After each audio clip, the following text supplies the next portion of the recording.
नमस्कार मित्रों, स्वागत है आपका आज की नई वीडियो में।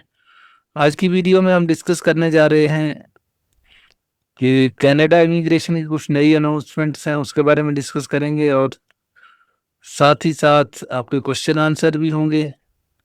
वीडियो में एंटर करने से पहले जिन्होंने चैनल को सब्सक्राइब नहीं किया वो चैनल को सब्सक्राइब कर लें और बेल आइकन भी प्रेस कर दें और साथ ही साथ वीडियो को लाइक एंड शेयर भी जरूर किया कीजिए, जिससे कि चैनल की रीच और लोगों तक भी हो सके। तो आइए आगे बढ़ते हैं। सबसे पहले बात करेंगे parents and grand parents program के अंडर कैप जो है इन्होंने रेज कर दिया ईआरसीसी ने। सब तो ये अनाउंसमेंट ये है that Canada federal government has increase the number of applications it will accept under PGP. Government will accept up to 25,000 sponsorship application for processing in 2025। पहले 10,000 का सुना था, अब 2025 में 25,000 का कर दिया। So some of the applications will be those submitted in response to 2024 intake, while others will be from 2025 intake, according to ministerial instructions published in the Canada Gazette of March 22, 2025. पहले इन्होंने कहा था 10,000 टोटल लिए जाएंगे और उसमें भी जो 2020 का पूल है उसमें जो बचे हुए लोग हैं पहले उनको प्रेफरेंस दी जाएगी। अब थोड़ा सा इन्होंने चेंज किया है। This is a change in course from earlier this year when the government announced in January no new application would be accepted. उसके बाद कहा 10,000 तक लेंगे और वो भी पिछले पूल में से लेंगे, जिसमें 2024 का भी इंक्लूड करेंगे और 2020 का भी इंक्लूड करेंगे। पहले 15,000 भी इन्होंने लिखा ऑल फ्रॉम 2024 इनटेक। तो ये मतलब बार बार चेंज हो रहा है scenario. On March 7 the government had announced that it would indeed send invitations in 2025 but had not provided a revised cap। और बिल्कुल सही है बात है। Canadian citizens and permanent residents who submitted interest to sponsor forms in 2022 intake for the PGP and who have not yet received an invitation to apply will have a chance to receive an invitation to apply when the PGP reopens this year।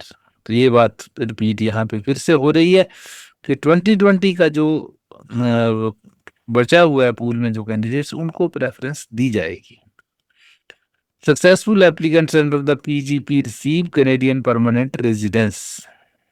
ये है, ये इसका है। PGP के बारे में ज़्यादा detail बताने की ज़रूरत नहीं है। ये वही है कि जो कैनेडियन सिटीजन्स हैं या परमानेंट रेजिडेंट्स हैं वो अपने पेरेंट्स को स्पॉन्सर कर सकते हैं परमानेंट रेजिडेंस के लिए through PGP, parents and grand parents program में पेरेंट्स एंड ग्रैंड पेरेंट्स को स्पॉन्सर कर सकते हैं।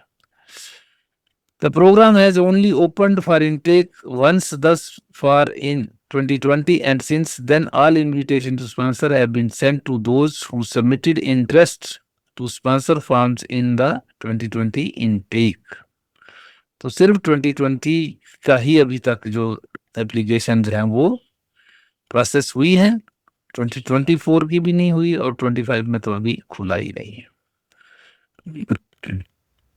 चलिए अब अगली जो हेडलाइन है वो देख लेते हैं। अगली हेडलाइन ये है कि सितंबर 2024 में जो बैकलॉग के बारे में बात है। तो बैकलॉग जो एप्लीकेशन बैकलॉग जो पड़ा हुआ है आईआरसीसी के पास उसके बारे में अगर बात करें तो वो डिक्रीज हो रहा है एज पर आईआरसीसी। तो सितंबर 2024 में 10,97,000 था। अक्टूबर में ये डिक्रीज हुआ 10,56,100 पे। उसके बाद नवंबर में 10,06,000, दिसंबर में 9,42,000, जनवरी में 8,92,000 और फरवरी में एक कंसिडरेबल चेंज इसमें देखने को मिल रही है 8,21,200 जो एप्लीकेशन जिनके पास पेंडिंग है बैकलॉग में है। बैकलॉग में तो जो नॉर्मल प्रोसेसिंग टाइम है उससे भी ज़्यादा डिलेड हो रही है। तो इसमें यहाँ पे थोड़ी सी ये कंफ्यूजन आप मिटा दीजिए कि एप्लीकेशन इतनी ही है ना, ऐसा नहीं है। As of February 28 IRCC has 20,29,400 applications. Total application इतनी है। In total in its inventory of these 12,08,200 application were processed within service standards. Service standard मतलब किसी के जैसे 1 महीना टाइम दे रखा है, किसी का 2 महीने दे रखा है, जो एवरेज टाइम उनको लग रहा है, उसमें 12,08,000 तो इन्होंने प्रोसेस कर दी, लेकिन 8,21,200 अभी भी पेंडिंग है, जो बैकलॉग में जा रही है, जो बियॉन्ड द जो प्रोसेसिंग टाइम है उसके भी ऊपर जो टाइम लग रहा है उनको। तो जैसे आप लोग क्वेश्चन करते हैं ना कि अभी मेरा कब कब भेजा हुआ है, अभी तक नहीं आया, तो बैकलॉग में अभी तक वो कोविड के बाद ये बैकलॉग इनसे खत्म हुआ ही नहीं है, और ना इन्होंने कोशिश भी की है, वरना कर सकते थे। थोड़ा सा पॉलिसी इनकी मेरी तो समझ में आती नहीं है, किस प्रकार से चलते हैं, क्या करते हैं, और बैकलॉग भी इससे बढ़ रहा है, और जो स्कोर की जो वो हाई स्कोर हो रहा है वो भी इसी के कारण हो रहा है बैकलॉग। अब एप्लीकेशन प्रोसेस ही नहीं करोगे तो बैकलॉग तो बढ़ेगा ही बढ़ेगा। जो अगर आपने टारगेट है, टारगेट के मुताबिक, जैसे पिछले साल 1,10,000 का आपने टारगेट रखा, उसमें से 1 लाख के ऊपर ही ब्रेक लगा दी, 10,000 लिए ही नहीं। और लेने में भी क्या करते हैं कि धीरे धीरे लेते हैं, थोड़े थोड़े थोड़े कैंडिडेट्स, तो और ऐड ऑन होते हैं, स्कोर ऊपर चला जाता है। तो वो कुछ पॉलिसी इनको फ्रेम करनी पड़ेगी, कैसे एप्लीकेशन करने, नहीं तो सभी कैंडिडेट्स 500 के ऊपर आ जाएंगे, कौन क्वालिफाई नहीं कर पाएंगे, आधे से ज्यादा लोग। और वो समय था, एक समय तक 350 वाज द बेस्ट स्कोर। अगर आप 2017-18 या कोविड से पहले अगर बात करें तो 350 वाज द बेस्ट स्कोर। उसके बाद अगर आप देखें कि एक बार 75 शायद 75 या 8 या 3 कुछ ऐसा ही था, एग्जैक्टली मुझे अब याद नहीं आ रहा। फरवरी कोई किसी ईयर का फरवरी में एक ड्रा आया था जनरल कैटेगरी, और उसमें 75 के रेंज में जो था वो कट ऑफ स्कोर गया था। मतलब जिसने भी अप्लाई किया था उसको इन्होंने दे दी थी पीआर, वे उस वक्त आदमी नहीं थे इनके पास। और आज सिचुएशन ये है कि इन्होंने फिर ज्यादा भरने शुरू की, और ज्यादा भरने के कारण क्या हुआ कि बैकलॉग भी हो गया, कोविड में प्रोसेसिंग नहीं हुई, 2 साल तो प्रोसेसिंग ही ढीली पड़ गई, काम ही नहीं हुआ, तो उसकी वजह से बैकलॉग बढ़ गया। बैकलॉग बढ़ने से क्या है कि स्कोर जो है वो बहुत ऊपर चला गया है। अब इस इतना स्कोर जो है वो हर आदमी कर नहीं पा रहा है। तो आप देखेंगे कि अगर 501 से ऊपर ही 25,000 कैंडिडेट्स हैं तो ये कहाँ बात टिकेगी। तो यहाँ अगर आप देखेंगे कि मतलब 501 to 600 25,000 कैंडिडेट है, तो कैसे करेगा, 25,000 का ड्रा तो आ नहीं रहा, तो 500 से नीचे कैसे जाएंगे। इसके लिए अब इन्होंने क्या किया, देखिए पहले LMIA के पॉइंट्स दिए, लोगों को इनकरेज किया, उन्होंने जैसे तैसे करके किसी ने पॉइंट्स इकट्ठे किए या किया, अब कह रहे हैं ऑल ऑफ ए सडन ये खत्म कर देंगे। या तो ऐसी चीजें आप बनाओ भी नहीं, बनाते हो तो कोई टाइम लाइन दे दो कि भाई इस टाइम से इस टाइम तक चलेंगी। पहले ओपन एंडेड कर देते हैं कि भाई हाँ ये सब चलेगा, उसके बाद वो क्लोज कर देते हैं ऑल ऑफ ए सडन। हालांकि लोगों ने मिस यूज भी किया, इसमें तो IRCC की गलती कम है, लोगों के मिस यूज करने की गलती ज्यादा है। तुम 40-40 लाख दे के अगर LMIA खरीद रहे हो तो ये तो तुम्हारी बेवकूफी है ना।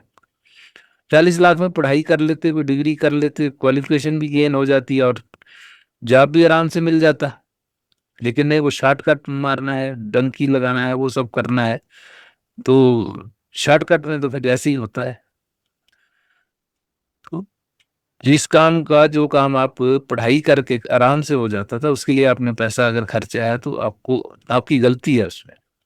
ऐसे काम ना करें आगे से। तो अब चलो LMIA बंद ही हो गया है, लेकिन फिर भी अंडर हैंड कोई भी काम जो है करने बंद कर दिया करो, इससे गड़बड़ होती है और सारे सिस्टम में प्रॉब्लम्स आती है।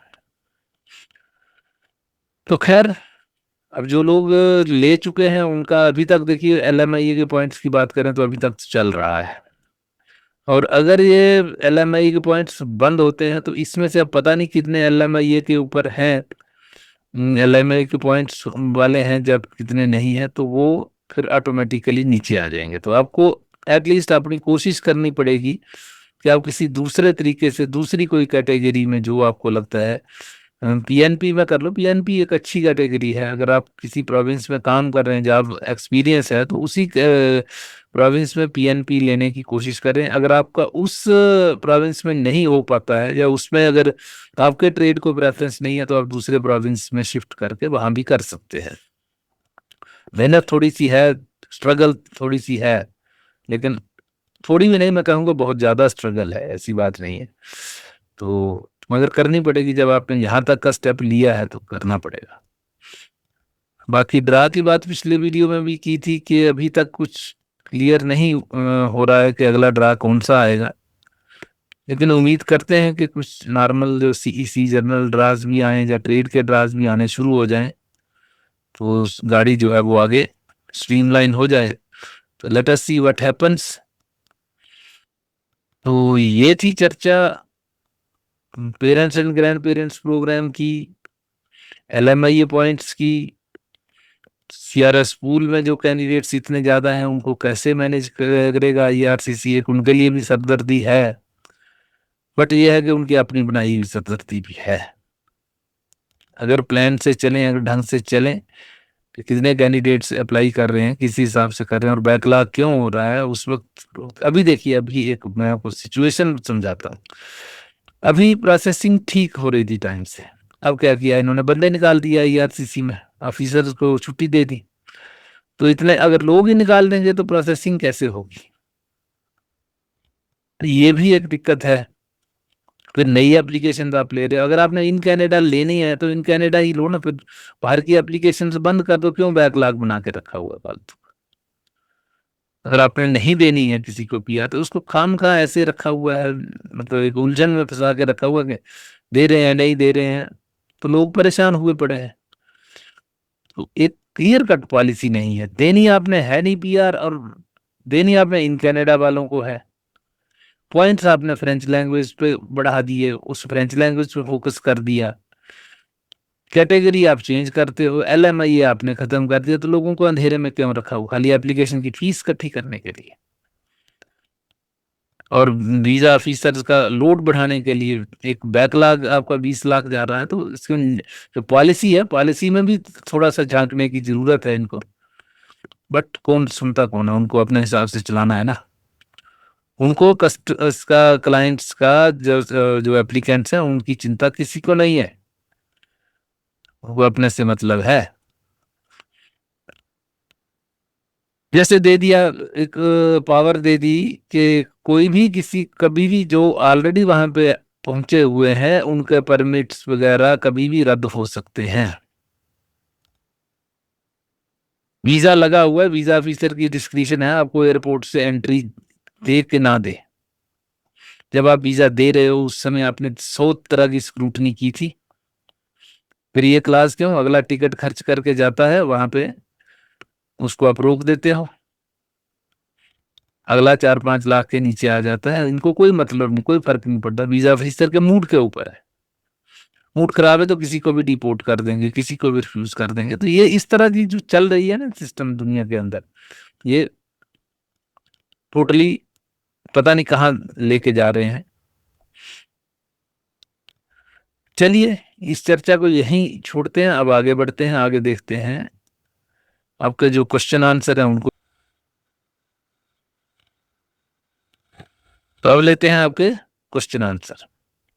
वर्क परमिट 2 मंथ का रह गया है, आप ट्राई करें वर्क परमिट अगर रिन्यू हो सकता है किसी भी तरीके से, जो भी क्लास है किसी कंसल्टेंट से मिल लीजिए, अगर आपको दिक्कत आ रही है खुद अप्लाई करने में तो आप ट्राई करें कि वर्क परमिट आपका रिन्यू हो जाए।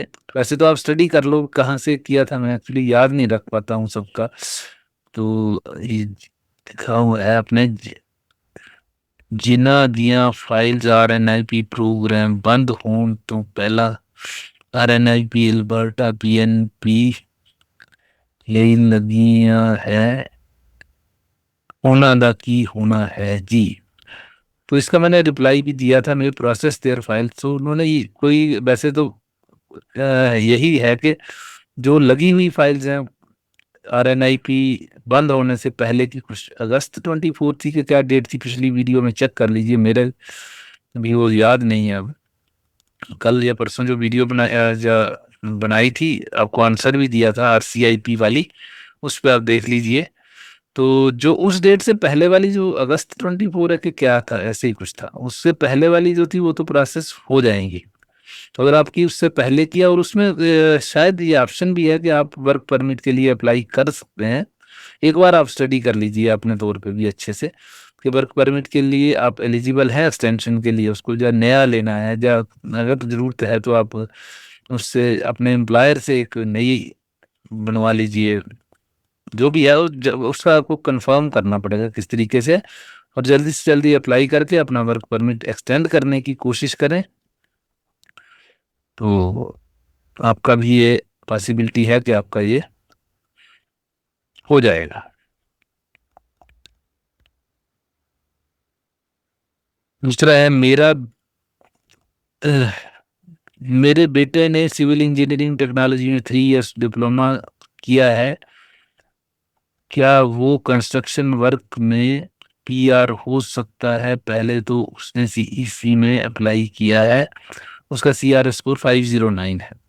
बिल्कुल, कंस्ट्रक्शन इंजीनियर जो सिविल इंजीनियर्स हैं उनको इन्होंने ऐड किया है उसमें, जो प्रेफर्ड वो है कैटेगरी कंस्ट्रक्शन वर्कर्स के लिए। तो आप देख लीजिए उसमें, उसको अपनी अपग्रेड कर दीजिए, अपनी फाइल को अपडेट कीजिए, और जो भी उसके कंस्ट्रक्शन वर्कर्स के लिए रिक्वायरमेंट्स हैं वो आप फुलफिल कीजिए, उसमें जो भी पूछते हैं वो, तो उसको आप अपडेट करिए अपनी फाइल को, तो उम्मीद है उसमें आपका नंबर आ जाएगा, क्योंकि अभी प्रेफरेंस दे रहे हैं तो अभी आपको फ़ायदा इसका उठा लेना चाहिए। OINP फॉरेन वर्कर स्ट्रीम ते ड्रा दी कोई पॉसिबिलिटी है? बिल्कुल, पॉसिबिलिटी तो 100% है जी, ड्रा तो आने ही है, लेकिन अभी तक कुछ पता ही नहीं चल रहा है इनका, कुछ एक भी ड्रा नहीं आ रहा, तो क्या करें? फॉरेन वर्कर स्ट्रीम में निकलेंगे तो सारे ड्राज निकलेंगे, ऐसा कुछ नहीं है कि नहीं आएंगे, लेकिन कब आता है, बैकलॉग कितना हो जाता है, कट ऑफ स्कोर कहाँ पहुंच जाएगा, ये दिक्कत हो जाती है। क्या कि जब आपका वो डिले ज़्यादा होता है ना, तो और कैंडिडेट्स ऐड ऑन होते रहते हैं, और सब लोग तो बेले बैठे नहीं हुए ना, सब लोग, बाकी लोग क्या है कि अपना स्कोर इंक्रीज करने की, हर आदमी कोशिश करता है पूल में ऊपर आने की, तो जो स्कोर इंक्रीज कर लेते हैं वो ऊपर आ जाते हैं। जैसे आप, किसी ने फॉरेन वर्कर स्ट्रीम में अप्लाई कर रखा है, उसने एक ऐड ऑन कर दिया, कोई क्वालिफिकेशन ऐड कर दी अपनी, साल भर में कोई क्वालिफिकेशन ऐड कर दी, लैंग्वेज का कुछ ले लिया सर्टिफिकेट, लैंग्वेज ऐड ऑन कर दी, जैसे फ्रेंच लैंग्वेज कर दी, या इंग्लिश का स्कोर बढ़ा लिया, अगर स्कोर कम था तो ऑटोमेटिकली वो पूल में ऊपर जाएगा, और एक्सपीरियंस अगर बढ़ गया उसका तो उसके एक्सपीरियंस के पॉइंट्स भी इंक्रीज हो जाएंगे, तो फिर वो ऑटोमेटिकली ऊपर आ जाता है। तो उस वजह से डिले होने से कट ऑफ स्कोर ऊपर चला जाता है, जो पहले के लगे हुए फाइल्स हैं वो पीछे रह जाती हैं, नए वो ऊपर आ जाते हैं। तो इसलिए आपको कॉम्पिटिटिवनेस शो करनी पड़ेगी आज के दौर में, जैसा कि मैं बता रहा हूँ कि कैंडिडेट्स बहुत ज़्यादा हैं, तो इतने कैंडिडेट्स में से आपको अपने आप को कुछ ना कुछ तो एक्स्ट्रा करके दिखाना पड़ेगा। OINP मास्टर स्टेम ड्रा कब आएगा? एंड वही तो हम रोज इंतजार कर रहे हैं, कितने पॉइंट पे आएगा अभी कुछ नहीं कह सकते, क्योंकि अभी बड़े दिनों से ड्रा नहीं आए हैं, तो पॉइंट्स का क्या ही बताएं। पॉइंट्स तो तभी हो पाता है ना कि अभी पिछला कोई ड्रा आया है रिसेंटली। अगर 3-4 महीने से 5 महीने से कोई ड्रा ही नहीं आ रहा है तो क्या बता सकते हैं आप। जैसे अक्टूबर के बाद कोई ड्रा नहीं आया है, किसी में सितंबर के बाद नहीं आया किसी कैटेगरी में, तो उसके बाद तो फिर इतने कैंडिडेट्स ऐड ऑन हो जाते हैं कि स्कोर कहाँ तक जाएगा नहीं बता सकते। तो प्लीज एक्सक्यूज मी कि मैं ये आपको सही से इसका आंसर नहीं दे पाऊंगा, क्योंकि पॉइंट्स का अभी कुछ आइडिया ही नहीं है। तो ऐसे जो आइडिया हम देते भी हैं, जैसे एक्सप्रेस एंट्री में भी आइडिया देते हैं, तो वो एक समझिए जनरल टाइप का आइडिया होता है कि भाई रेंज है इतने से, हो सकता है इस रेंज में जाए, क्योंकि सिचुएशन बहुत चेंज हो रही है और ये रोज प्रोग्राम चेंज हो रहे हैं। जैसे अब एक्सप्रेस एंट्री में सीईसी के ड्रा पिछले 3 जो ड्राज हैं वो फ्रेंच लैंग्वेज पे चले गए, तो सीईसी में कैंडिडेट्स ऐड ऑन हो जाएंगे ऑटोमेटिकली। तो जो हमने प्रिडिक्ट किया होता है उसका थोड़ा सा डिफरेंस होना एक स्वाभाविक है, नेचुरल है, तो वो हो जाता है। तो एक आइडिया, एक जनरल स्ट्रीमलाइन कर लेते हैं कि भाई इस तरह से हो सकता है, पॉसिबिलिटी है। फिर उसमें बहुत सारे फैक्टर्स वेरी करते हैं, अगर नंबर ऑफ कैंडिडेट्स ज़्यादा हो गए, स्कोर ज़्यादा वाले ज़्यादा हो गए, ड्रा का साइज कम या ज़्यादा होने से वो सब चीज़ों का असर पड़ता है। और कितनी देर में ड्रा के भी एक ड्रा से दूसरे ड्रा के बीच में गैप कितना है, बहुत सारे फैक्टर्स हैं जो उसको अफेक्ट करते हैं। तो होता है, लेकिन उम्मीद है कि ड्रा आएगा। एक आधा ड्रा आ जाने दीजिए तो फिर समझ आ जाएगा कि क्या होगा। तो let's hope for the best. तो आपका जो भी है, जहाँ भी आप स्टैंड कर रहे हैं, उम्मीद करते हैं कि आप वहाँ तक आ जाएगा कट ऑफ स्कोर और आपको बेनिफिट इसका हो जाए।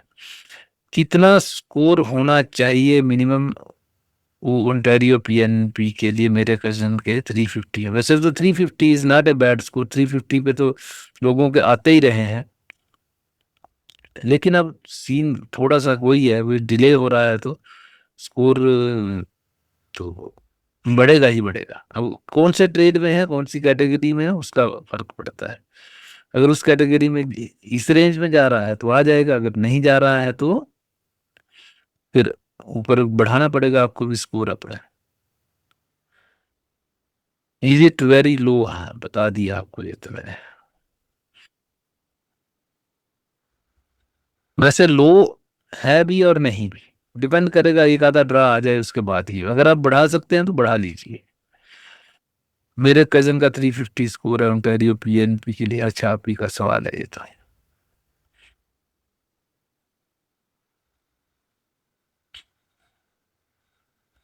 मेरे स्कोर से ट्रेड की 432 432 स्कोर की वेट कर रहे हैं। 432 अगर तो पीएनपी में है किसी भी प्रोविंस की, तो 432 प्रोविंस में अच्छा स्कोर है। और यहाँ आपने मेंशन नहीं किया है कि किस एक्सप्रेस एंट्री फेडरल वाले में है कि कोई प्रोविंशियल वाले में है। अगर आपने पीछे लिखा होगा, पीछे कभी पूछा होगा तो वैसे याद नहीं रहता है। जब भी आप जैसे ये लिख रहे हैं तो इसके साथ ही दूसरी बात भी लिख दें कि कौन सा है, जैसे OINP का है, BCPNP का है, किसका है, तो उसमें पता लग जाएगा। जब PEI में है, किस कौन से प्रोविंस में आप हैं, उसके अकॉर्डिंगली थोड़ा सा बता सकते हैं। ट्रेड में है तो 432 नॉट ए बैड स्कोर। अब जनरल में है या CEC में है तो बहुत कम चांस है आने का। Let's hope. और पूरी डिटेल अगर बताएंगे तो उसके हिसाब से आंसर भी आपको दे दिया जाएगा। तो ये थे आपके क्वेश्चन आंसर्स। तो आज की वीडियो यहीं तक रखते हैं। कुछ किसी और टॉपिक पे बात करने के लिए फिर से हाजिर होंगे। तब तक के लिए नमस्कार। जिन्होंने चैनल को अभी तक भी सब्सक्राइब नहीं किया, सब्सक्राइब कर लो और बेल आइकन भी प्रेस कर दो, जिससे कि आपको वीडियो की इंटीमेशन मिल जाए। और साथ ही साथ वीडियो को लाइक एंड शेयर जरूर करें, जिससे कि और लोगों तक भी चैनल की रीच हो सके। और अपना क्वेश्चन को प्रेफरेंस पे पूछने के लिए आप थैंक्स सुपर थैंक्स का सहारा ले सकते हैं। उसमें नॉमिनल सी फीस उसके साथ अटैच करके आप क्वेश्चन पूछ सकते हैं।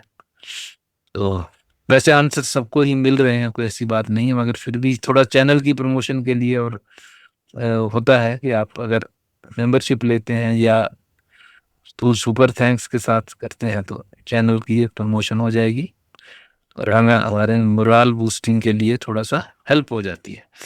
तो चैनल की भी सपोर्ट कीजिए। Thanks for watching. Have a nice time. मिलते हैं आपसे अगली वीडियो में।